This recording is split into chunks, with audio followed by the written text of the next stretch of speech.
नमो नमः। भाषण अर्थात किसी भाषा को बोलना एक संस्कृत पढ़ने वाले हर व्यक्ति के लिए यह सबसे पहली आवश्यकता होनी चाहिए कि वह भाषा को सुने और उसके बाद बोल पाए। संस्कृत को पढ़ना एक बात है और संस्कृत को बोलना दूसरी बात है।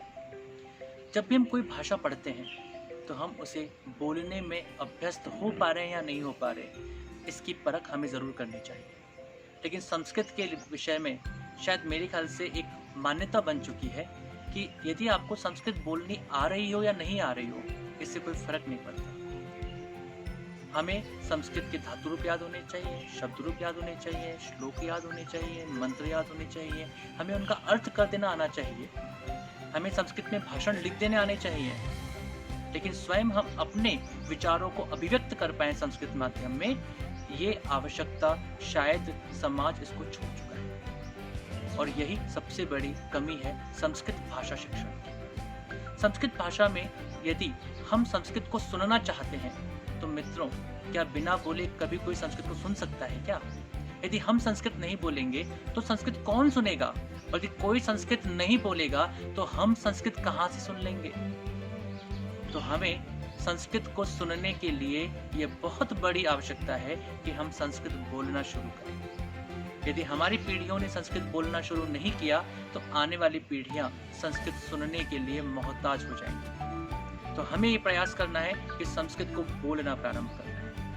शुद्धम अशुद्धम व, संस्कृत शुद्ध हो या अशुद्ध फर्क नहीं पड़ता, पहले हमें संस्कृत बोलना प्रारंभ करना चाहिए। लेकिन एक बात और है कि अशुद्ध ही जिंदगी भर नहीं बोलते रहना, धीमे धीमे हमें उसको शुद्धता के स्तर तक पहुंचाने का प्रयास भी करना है। सुप्रभातम, शुभ रात्रि। मम नाम डॉक्टर आशुतोष। अहम गच्छामि। भवान किम करोति? भवती मधुरम गायति। ये छोटे छोटे वाक्य हैं। इन छोटे छोटे वाक्यों को यदि हम बोलना शुरू कर दें तो हर व्यक्ति ये को सुनेगा और जब वह सुनेगा तो अपने आप समझ जाएगा कि आप संस्कृत से जुड़े हुए व्यक्ति हैं, आप संस्कृत के विद्यार्थी हैं, आप संस्कृत के शिक्षक हैं। आज संस्कृत के शिक्षक को ये बताने के लिए कि मैं संस्कृत शिक्षक हूँ, उसे हिंदी में या किसी अन्य भाषा में बोलना पड़ता है कि मैं संस्कृत शिक्षक हूँ।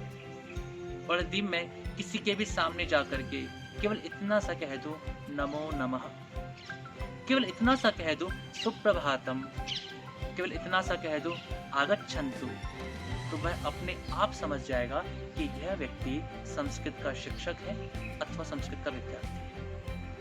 एक संस्कृत शिक्षक या संस्कृत विद्यार्थी होने के नाते हमें दैनिक रूप से कुछ वाक्यों का, कुछ शब्दों का संस्कृत में प्रयोग करना प्रारंभ करना चाहिए। ये शब्द आपके माध्यम से सैकड़ों, हजारों, लाखों लोगों तक पहुंचेंगे और उनके माध्यम से लौट करके ये करोड़ों तक पहुंच सकते हैं। इसीलिए संस्कृत संभाषण भाषा शिक्षण का द्वितीय सोपान है।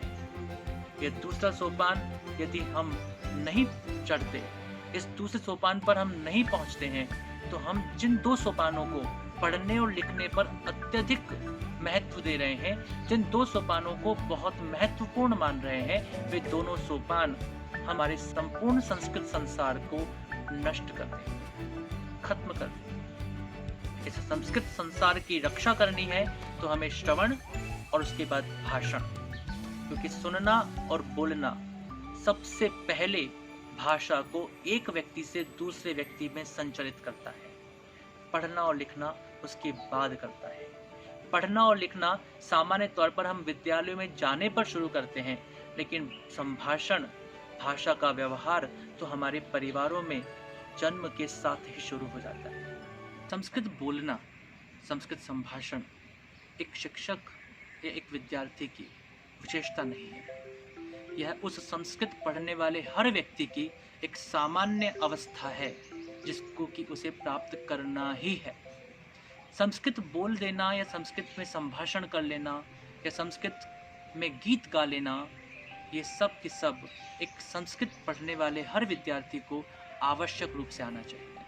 हम एक वैश्विक संस्कृत की ओर आगे बढ़ने की बात कर रहे हैं। हम एक विश्व मंडल में जिस संस्कृत का प्रचार प्रसार हो सकता है, हम उस संस्कृत की यहाँ पर बात कर रहे हैं।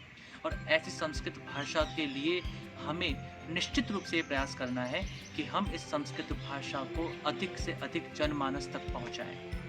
यह विचार नहीं है, यह भाषा है।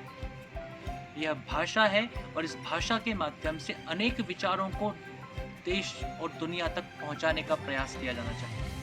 तो मित्रों, संस्कृत बोलो, संस्कृतम वदतु, संस्कृतम आस्वादयन्तु, वदतु संस्कृतम जयतु भारतम, वदतु संस्कृतम जयतु भारतम। नमो नमः।